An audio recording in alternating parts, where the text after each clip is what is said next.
So hello guys. So இன்னும் இல்லாமல் ஐ அப்டைன் மித்திக் ஐட்டம் மான்வாவோட எபிசோட் 1 தமிழ் விஷயம் தான் பார்க்க போகிறோம். ஸோ இந்த மான்வாவை என்னோடய வாய்ஸில் கேட்கணும்னு நினைக்கிறவங்க தாராளமாக இந்த மான்வா வந்து கண்டினியூ பண்ணலாம். ஆல்ரெடி ஒரு சில கிரியேட்டர்ஸ் வந்து எக்ஸ்பிளைன் பண்ணியிருக்காங்க, பட் ஜஸ்ட் ஒரு 20-25 சாப்டர்ஸ் தான் வந்து எக்ஸ்பிளைன் பண்ணியிருக்காங்க. கிட்டத்தட்ட 170 சாப்டர்ஸ் இருக்குது, கவர் பண்ணலான்னு சொல்லிட்டு பிளான் பண்ணியிருக்கேன்.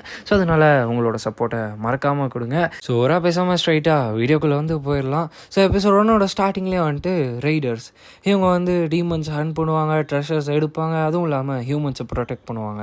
இன்னொரு பக்கத்துலேருந்து பார்த்தா இந்த ரைடருன்ற இந்த வேலை வந்து ரொம்பவுமே கஷ்டமான ஒரு வேலை, ரொம்பவுமே டேஞ்சரஸான ஒரு வேலை. பட் மக்களுக்கு வந்து இந்த ரைடர்ஸ் தான் வந்து ஹீரோவே. என்னதான் இந்த வேலையை பார்த்து மக்கள் ரொம்பவுமே சந்தோஷப்பட்டாலுமே ஒரு ரைடரோட ஹார்ட் பீட் எப்போ ஃபாஸ்ட்டாக துடிக்கும்னா அவன் சாவறதுக்கு கொஞ்சம் நேரத்துக்கு முன்னாடி தான் அப்படின்ற மாதிரி சொல்லி ஸ்டார்டிங்லேயே ஒரு பேக்ரவுண்ட் வாய்ஸ் வந்து பார்த்திங்கன்னா போயிட்டுருக்கு. இப்போ அப்படியே சீனை சேஞ்ச் பண்ணி ஒரு கெஃபட்டேரியா தான் அது காட்டுறாங்க. அந்த இடத்துல ஒரு பையன் வந்துட்டு, ஏன்டா என்னை பார்த்தா அவனுக்கு பைத்தியக்கார மாதிரி தெரியுதா, எவனாச்சும் போய் அந்த இடத்துல சாவறதுக்குன்னே வந்து போவானாடா அப்படின்ற மாதிரி சொல்லிட்டு அவன் வந்து கேட்பான். அப்போ ஆப்போசிட்டில் இருக்கவர் வந்துட்டு, இல்லை நான் வந்து சொன்னதை நீ நெகட்டிவாக எடுத்துக்காத, நீ தான் வந்து 2 வாரத்துக்கு முன்னாடி காசு வேணும்னு சொல்லி என்கிட்ட கேட்ட, அதனால தான் உனக்கு நான் இதை சொன்னேன் அப்படின்ற மாதிரி சொன்னோன்னே ஆப்போசிட்டில் இருக்க அந்த பையனோட பேர் ஹியூங்குன்னு நம்மளுக்கு வந்து தெரிய வருது. இவங்க வந்துட்டு இந்த பையனோட பேர் தான் ஜங் வெர்மின். இவன் வந்து ஒரு ரைடர் ஏஜென்சிக்காக ஒர்க் பண்ணுற ஒரு ஆள் தான். அதுவும் இல்லாமல் என்ன மாதிரி ஆட்களுக்கு வேலைகளை கண்டுபிடிச்சி கொடுக்கறது தான் இவனோட வேலையே. அதுவும் இல்லாமல் என்ன மாதிரி ஆட்கள் கில்டில் இல்லாமல் சுற்றிட்டு இருப்பாங்க இல்லையா, அவனுங்கெல்லாம் வந்து பார்த்திங்கன்னா கான்டாக்ட் பண்ணி வேலை செய்ய வைக்கிறது தான் இந்த ஜங் வெர்மினோட வேலையே.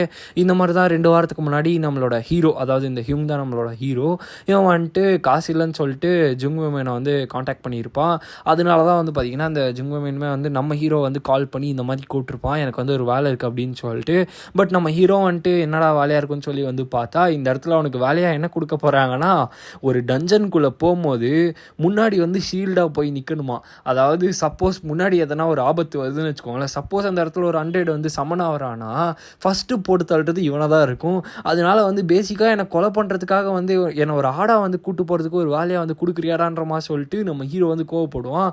பட் இந்த ஒரு வேலை தான் அவைலபிளாக இப்போ இருக்கான்ற மாதிரி சொல்லிட்டு நம்மளோட ஹீரோ வந்து கேட்க, ஏன் தெரியுமா ஹியூங், முக்கியமான விஷயம், உன்னோட ரேங்க் வந்து ஹையாக இருந்தாலுமே உன்னோட கிளாஸ் இந்த மார்ஷியல் ஆர்ட்ஸ் இருக்கு இல்லையா, இதை வந்து யாருமே அதிகமாக சூஸ் பண்ணுறது கிடையாது அப்படின்ற மாதிரி சொல்லிட்டு அவர் வந்து சொல்ல, அதுக்கு நம்மளோட ஹீரோ வந்துட்டு, ஓ நான் மார்ஷியல் ஆர்ட்ஸ் ரைடருன்றதுனால என்னை எல்லாருமே நீங்கள் அண்டர் எஸ்டிமேட் பண்ணுறீங்களா அப்படின்ற மாதிரி சொல்லிட்டு நம்ம ஹீரோ வந்து என்னை மன்னிச்சிருங்கன்ற மாதிரி சொல்லிட்டு அவன் வந்து சொல்லுவான். அப்போ இவர் வந்துட்டு, என்னால் வந்து எதுவும் பண்ண முடியல, இருக்க வேலை இது ஒன்று தான் அப்படின்ற மாதிரி சொல்லிட்டு அவர் வந்து சொல்கிறாரு. இன்னொரு பக்கம் நம்ம ஹீரோவுமே வந்து யோசிச்சு பார்க்கலாம். என்ன விஷயம்னு பார்த்தீங்கன்னா, மேஜர்ஸ் இருக்காங்க இல்லையா, மேஜர்ஸ் வந்து எப்போயுமே மான்ஸ்டர்ஸ்க்கு பின்னாடி நின்று தான் வந்து ஃபைட் பண்ணிகிட்டு இருப்பாங்க. ஸோ ஜென்ரலாகவே மார்ஷியல் ஆர்ட்ஸ் யூஸ் பண்ணுற ரைடர்ஸ் தான் வந்து பார்த்திங்கன்னா ஃப்ரண்ட்டில் நின்று ஃபைட் பண்ணுவாங்க. ஸோ அதனால டெஃபினட்டாக இவங்களுக்கு தான் வந்து பார்த்திங்கன்னா இன்ஜுரிஸ் வந்து நேச்சுரலாக அதிகமாக இருக்கிறதுக்கான வாய்ப்புகள் இருக்குது. ஸோ இதனாலேயே ஒரு ஃபைட்டில் மேஜர்ஸ்க்கு வந்து பயங்கரமான அட்வான்டேஜ் இருக்கதா நம்ம ஹீரோ வந்து இந்த இடத்துல சொல்லிகிட்டு இருக்கான். பட் கொஞ்சம் வருஷங்களுக்கு முன்னாடி, அதாவது 10 வருஷங்களுக்கு முன்னாடி இந்த மாதிரி வந்து இல்லவே இல்லை.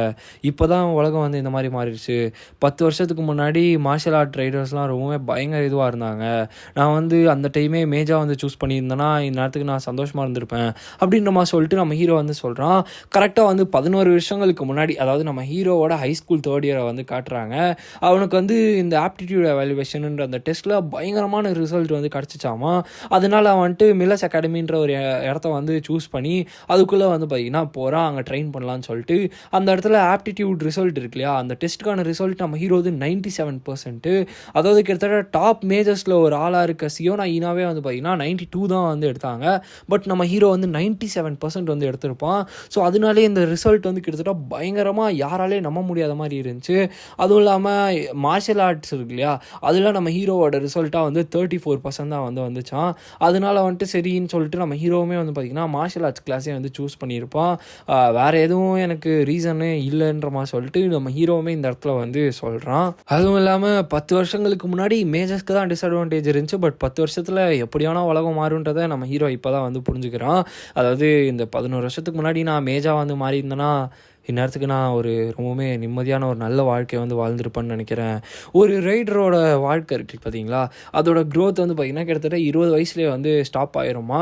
ஸோ அதனால் இப்போது எதுவுமே மாறும்னு சொல்லிட்டு நான் ஆசைப்படுறதுலேயும் எந்த ஒரு இதுவுமே வந்து கிடையாதுன்ற மாதிரி சொல்லிட்டு நம்ம ஹீரோ வந்து உட்காந்துட்டு இருக்கும் போது நம்ம ஹீரோக்கு ஆப்போசிட்டில் உட்காந்துருப்பார் இல்லையா அந்த கான்ட்ராக்டர், அவர் வந்துட்டு ஹியூங் ஆக்சுவலாகவே வந்துட்டு இந்த ஆப்பர்ச்சுனிட்டிலாம் வேறு ஒருத்தனுக்கு தான் கொடுக்கலான்னு பார்த்தேன், பட் நீ என்கிட்ட காண்டாக்ட் பண்ணதுனால மட்டும்தான் உங்ககிட்ட நான் இப்போ வந்து கொடுக்குறேன் அப்படின்ற மாதிரி சொல்லிட்டு அவர் வந்து சொல்ல, நம்ம ஹீரோவுமே என்னடா பண்ணுறதுன்ற மாதிரி சொல்லிட்டு உட்காந்து யோசிச்சுட்டு சரி ஓகே நான் பண்ணுறேன்ற மாதிரி சொல்லிட்டு நம்ம ஹீரோவுமே வந்து அக்செப்ட் பண்ணிக்கிறான். அப்போ அவருமே வந்துட்டு ஆப்போசிட்டில் ரொம்பவுமே சந்தோஷமாயிட்டு கரெக்டான டிசிஷன் எடுத்திருக்கேன் ஹியூங், அப்போ நான் உனக்கு நாளைக்கு வந்து ஒரு அட்ரஸ் வந்து அனுப்புகிறேன், அந்த அட்ரஸில் காலைல 8 மணிக்கு வந்துடு, லேட்டாக வந்துடாதுன்ற மாதிரி சொல்லிட்டு அவர் வந்து சொல்லுவார். அப்போ நம்ம ஹீரோ வந்துட்டு நீங்கள் ஏன் வரீங்க, ஏஜென்சி வந்து உங்களை ரொம்பவுமே பிஸியாக வச்சுருக்கோம் இல்லையா அப்படின்ற மாதிரி சொல்லிட்டு நம்ம ஹீரோ வந்து சொல்லுவான். அதுவும் இல்லாமல் நீங்கள் என்னை பற்றிலாம் கவலைப்படாதீங்க, உங்களோட வேலையை மட்டும் நீங்கள் கரெக்டாக பாருங்கன்ற மாதிரி சொல்லிட்டு நம்ம ஹீரோ வந்து சொல்ல, அதுக்கு அவரும் ஒரு மாதிரி சிரிச்சுக்கிட்டே எனக்குமே அந்த இடத்துல ஒரு வேலை இருக்குது, ஸோ அதனால் நான் அங்கே வருவேன் ஹியூங்குன்ற மாதிரி சொல்லிட்டு அவர் வந்து சிரிக்கிறாரு. அடுத்த நாள் வந்து காட்டுறாங்க, ஒரு கேட் வந்து போயிட்டுருக்கு, நம்ம ஹீரோ வெளில நின்றுட்டு இந்த ஜுங்விமன் தான் வந்து எனக்கு முன்னாடி வந்திருப்பான்லாம் நினச்சேன், இங்கே வந்து அவன் இன்னும் வரவே இல்லை, எங்கே தான் போனான்ற மாதிரி சொல்லிட்டு நம்ம ஹீரோ வந்து வெயிட் பண்ணிகிட்டு இருப்பான். அப்படியே நம்ம ஹீரோ இன்னும் ஒரு சில விஷயங்களை பற்றி சொல்கிறான். என்னன்னு பார்த்தீங்கன்னா, நான் வந்து ஒரு D rank martial arts rider மட்டும்தான், பட் ஜுங்விமன் அந்த கான்ட்ராக்டர் இருக்கான் இல்லையா, அவன் வந்து ஆக்சுவலாகவுமே வந்து ஒரு ஏ ரேங்க் மேஜ் ஆமாம். ஸோ அதனால் நம்ம ஹீரோ வந்துட்டு அப்படிப்பட்ட ஒருத்தன் வந்து எதுக்கு ரைடர் ஏஜென்சியில் வந்து ஒர்க் பண்ணும், அவனை நினச்சா எந்த கில்லில் வேணால் ஜாயின் பண்ணலாம், அவன் வந்து ஏஜென்சியில் வந்து பயங்கரமான டைம் வந்து வேஸ்ட் பண்ணிகிட்டு இருக்கான், நான் மட்டும் அவனாக இருந்திருந்தேன்னா கண்டிப்பாக எங்கன்னா ஒரு பெட்டரான ஒரு இடத்துக்கு போயிருப்பன்ற மாதிரி சொல்லிட்டு நம்ம ஹீரோ பார்த்துட்டு இருக்கும் போதே ஃப்ரேமை சேஞ்ச் பண்ணி வேற எவனையோ வந்து காட்டுறாங்க. இவன் வந்துட்டு பயங்கரமாக திட்டுற மாதிரி வந்து காட்டுறாங்க. டக்குன்னு ஃப்ரேமை திருப்பி சேஞ்ச் பண்ணி நம்ம ஹீரோவை தான் வந்து காட்டுறாங்க. அப்போ நம்ம ஹீரோவை பார்த்துட்டு இன்னொருத்தருமே வந்துட்டு ஹே நம்ம திருப்பி மீட் பண்ணிட்டோம்டா அப்படின்ற மாதிரி சொல்லிட்டு ஒருத்தர் வந்து வருவார். அப்போ நம்ம ஹீரோ வந்துட்டு மியூங்கோ நீங்களும் இங்கே தான் இருக்கீங்களான்ற மாதிரி சொல்லி கேட்க, ஆமாம் எனக்குமே அந்த அளவுக்கு ரீசெண்டாக ஒர்க் வந்து கிடைக்கல, அதுவும் இல்லாமல் இது ஒரு டேஞ்சரஸான ஒரு ப்ளே தான், பட் ஸ்டில் எனக்கு வந்து ஒரு வழியிலன்ற மாதிரி சொல்லிட்டு அவர் வந்து சொல்ல, அப்படியான்ற மாதிரி சொல்லிட்டு நம்ம ஹீரோவுமே வந்து பார்த்துட்டு இருப்பான். அப்போ நம்மளோட மிங்கு, இவரோட பேர் வந்து மிங்கு சரியா, இவர் வந்துட்டு இந்த ரைடை முடிச்சுட்டு நம்ம 2 பேருமே சேர்ந்து எதனா குடிக்க போகலாம் அப்படின்ற மாதிரி சொல்லிட்டு அவர் வந்து சொல்ல, நம்ம ஹீரோ வந்துட்டு தாராளமா அப்படின்ற மாதிரி சொல்லுவான். அப்போ இந்த வாட்டி நீ வந்து பே பண்ணு அப்படின்ற மாதிரி சொல்லிட்டு அவர் வந்து சொல்ல, நம்ம ஹீரோ வந்து ஒரு மாதிரி மூஞ்ச வந்து சுழிச்சுப்பான். அப்போது இவர் வந்துட்டு டேய் லாஸ்ட் டைமே நான் தான்டா பே பண்ணேன், சரி ஓகே இன்னும் ஒரு வாட்டி கடைசியாக நான் வந்து பே பண்ணுறேன் அப்படின்ற மாதிரி சொல்லிட்டு அவர் வந்து சொல்கிறாரு. அப்போ டஞ்சனோட கேட் பக்கத்தில் இருந்து ஒருத்தர் வந்துட்டு எல்லாரும் வந்து சீக்கிரமாக கேட்டுக்கு முன்னாடி அசம்பிள் ஆகுங்க, ரைடு வந்து இன்னொரு 30 மினிட்ஸில் ஸ்டார்ட் ஆக போகுதுன்ற மாதிரி சொல்லிட்டு அவர் வந்து சொல்ல, எல்லாருமே வந்து பார்த்திங்கன்னா அங்கே வந்து போகிறாங்க. இப்போ ஒரு சில விஷயங்களை பற்றி நம்மளுக்கு வந்து சொல்கிறாங்க. ரைடர் வந்து ஒரு டஞ்சனுக்குள்ளே போகும்போது 2 முக்கியமான விஷயங்களை வந்து அவங்க நோட்டீஸ் பண்ணும். ஃபர்ஸ்ட் விஷயம், அவங்க அன்எக்ஸ்பெக்டடாக ரொம்ப லக்கியாக இருக்காங்கன்னு வச்சுக்கோங்களேன். ஒரு டஞ்சனுக்குள்ளே ஒரு ரைடர் வந்து ரொம்ப எக்ஸைட் ஆகி உள்ளே போகிறாருன்னா கண்டிப்பாக வந்து அவங்க என்ன பண்ணுவாங்கன்னா அந்த அளவுக்கு சேஃபாக கேர்ஃபுல்லாக வந்து போக மாட்டாங்க. அப்படி அவங்க வந்து போகும்போது தான் அந்த இடத்துல அவங்களுக்கு டஞ்சன் வந்து ஒரு பெரிய ஆப்பை வந்து வைக்கும். அப்படி வந்து பார்த்திங்கன்னா அவங்களுக்கு லக்கு ரொம்பவே மோசமாக வந்து மாறி ஒரு ட்ராஜடியாகவே வந்து அது கடைசியாக மாறிடும். செகண்ட் விஷயம் அப்படின்ற மாதிரி சொல்லிட்டு இருக்கும் போதே மியுங்கு வந்து நம்மளோட ஹீரோ வந்து கூப்பிடுவார். அப்போ நம்ம ஹீரோ வந்து கையில் ஃபோனை வச்சு பார்த்துட்டு இருப்பானா, அப்போ வந்து எப்போ பார்த்தாலும் ஃபோனே பார்த்துட்டு இருக்கேடா சீக்கிரம் வாடன்ற மாதிரி சொல்லி கூப்பிடுவார். கூப்பிட்டதுக்கப்புறம் டஞ்சனுக்குள்ளே போகிறதுக்கு முன்னாடி உன்னோட கேர்ள் ஃப்ரெண்டோட ஃபோட்டோ பார்த்துட்டு இருக்கியா அப்படின்ற மாதிரி சொல்ல, நம்ம ஹீரோ வந்துட்டு இல்லை அப்படிலாம் இல்லை அப்படின்ற மாதிரி சொல்லிட்டு லைட்டாக சிரிக்கிறான். பார்த்தா ஆக்சுவலாக ஃபோனில் அவனோட அம்மாவோட ஃபோட்டோவை தான் வந்து பார்த்திங்கன்னா வந்து பார்த்துட்டு இருப்பான். அப்படியே நம்ம ஹீரோவுமே வந்து பார்த்திங்கன்னா டஞ்சனுக்குள்ளே என்டர் ஆகுறான். ஆக்சுவலாக டஞ்சனுக்குள்ளே மிங்கியும் நம்ம ஹீரோ ஹியூங்கு இவனுங்க 2 பேரையும் தான் வந்து ஷீல்டாக முன்னாடி விட்டுருப்பானுங்க. அப்போ பின்னாடி வர அந்த லீடர் இருப்பான் இல்லையா, வந்துட்டு டேய் நான் சொல்கிறத நல்லா கேட்டுக்கோ, நீ செத்தே போனாலும் சரி இதே ஃபார்மேஷனில் தான் நிற்கணுன்ற மாதிரி சொல்ல நம்ம ஹீரோ வந்து பயங்கர வெறி ஆயிடுவான். பட் வேறு வழி இல்லாமல் அமைதியாக வந்துட்டு இருப்பான். இன்னொரு பக்கம் அந்த மேஜர்ஸ்லாம் வந்து பயங்கரமான மேட்சுக்கு வந்து கேஷ் பண்ணி பயங்கரமாக அட்டாக் பண்ணுவாங்க. பட் என்னதான் இருந்தாலும் நம்ம ஹீரோக்கு வந்து லைட்டாக பயம் இருந்துக்கிட்டே தான் வந்து பார்த்திங்கன்னா இருக்கும். பட் ஓரளவுக்கு டீம் வந்து ஒழுங்காக மேனேஜ் பண்ணுறதுனால நான் இன்றைக்கி சாக மாட்டேன்னு நினைக்கிறேன்ற மாதிரி சொல்லிட்டு நம்ம ஹீரோ வந்து சொல்கிறான். இப்போ அப்படியே கொஞ்ச நேரம் கழிச்சு காட்டுறாங்க, எல்லாருமே ரெஸ்ட் எடுத்துகிட்டு இருக்காங்க. அப்போ நம்ம ஹீரோவுமே வந்து உட்காந்துட்டு இருக்கும்போது மிங்கி வந்துட்டு நல்ல வேலை நம்ம இன்னும் பாஸ் ரூமுக்கு மட்டும் தான் வந்து போக வேண்டியது இருக்குது, இது எல்லாத்தையும் வந்து முடிச்சாச்சு, அதுவும் இல்லாமல் எனக்கு வந்து ரொம்பவுமே வயசாயிருச்சு, இதே மாதிரி போனால் கண்டிப்பாக என்னால் ரொம்பவுமே கஷ்டமாக வந்து வேலை செய்ய முடியாதுன்ற மாதிரி சொல்லிட்டு அவர் வந்து சொல்ல, நம்ம ஹீரோ வந்துட்டு ஜோக் பண்ணாதீங்க, நீங்கள் என்ன தான் வயசானாலும் என்னோட பயங்கரமான லெவலில் வந்து இருக்கீங்கன்ற மாதிரி சொல்லிட்டு வந்துட்டு வந்து சொல்லுவான்.